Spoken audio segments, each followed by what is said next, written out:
Did you know that in 2013, 59% of Americans played video games? 51% of Americans had at least one dedicated console in their household. And that in 2013 alone, gamer consumers spent $21.53 billion on video games, consoles, and hardware. 2013 alone. I've been playing video games my whole life, and I'm currently enrolled in the Heinz game development program. So I was ecstatic to be able to research and learn more about the history and evolution of video games for this topic.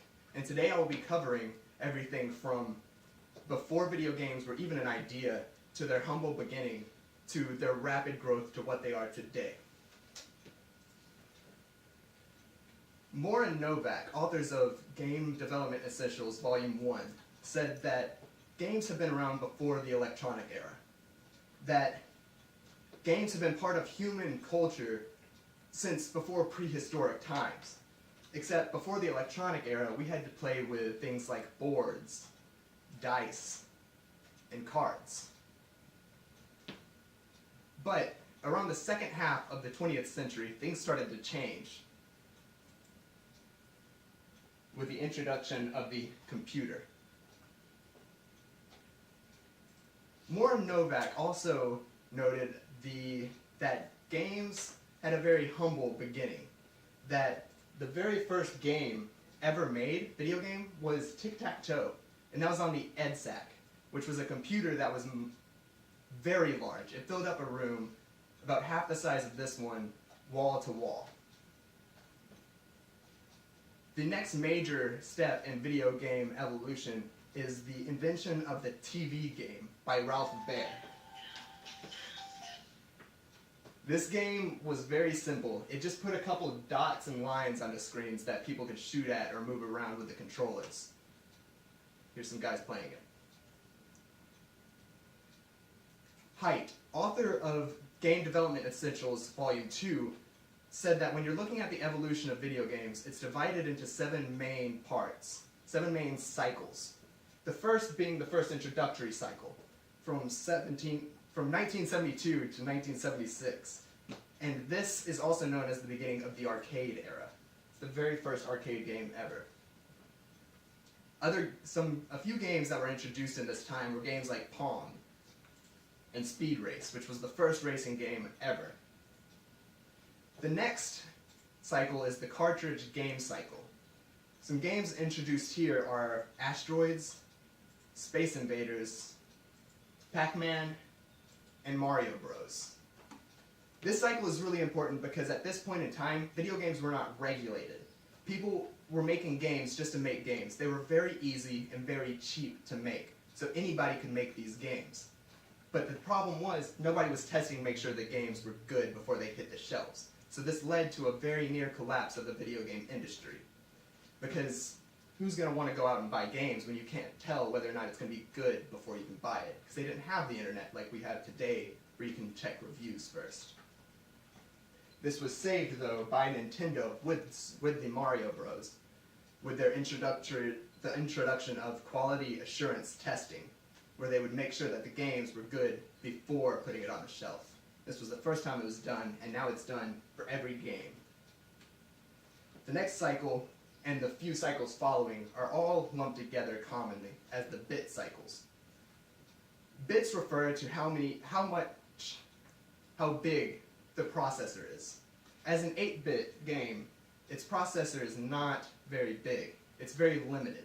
It can only put so many colors on the screen and so many pixels on the screen at the same time. So it's not very strong. From 1984 to 1990 is the 8-bit cycle.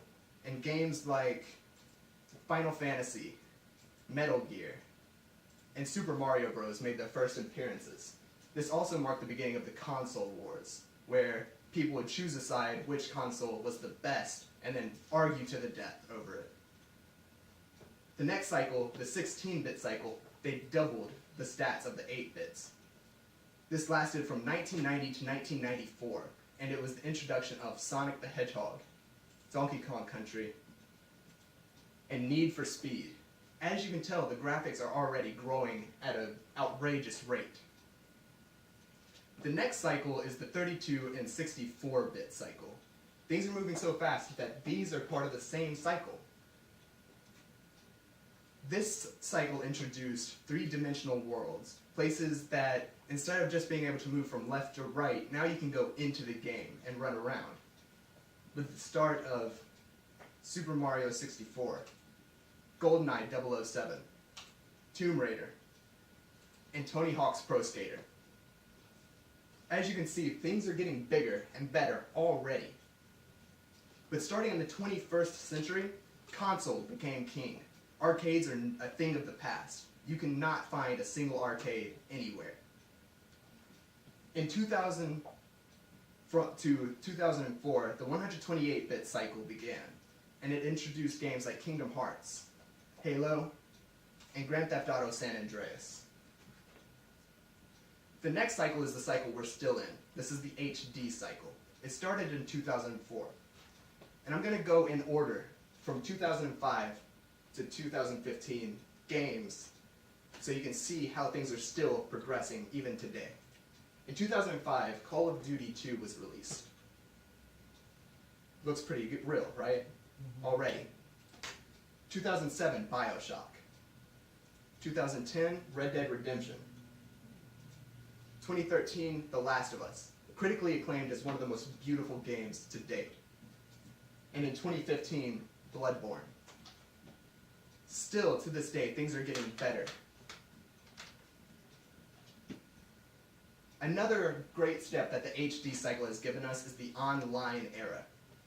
Used to, if you wanted to play with your friends, you had to sit down with the same TV and play with them beside you. Now you can play across the world with just the touch of a button. It's pretty impressive, isn't it? Now is the evolution of video games.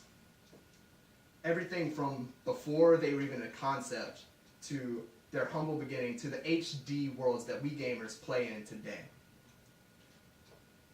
Everything from when they were just dots and lines to now being photorealistic, three-dimensional worlds that are designed for hundreds of hours of gameplay.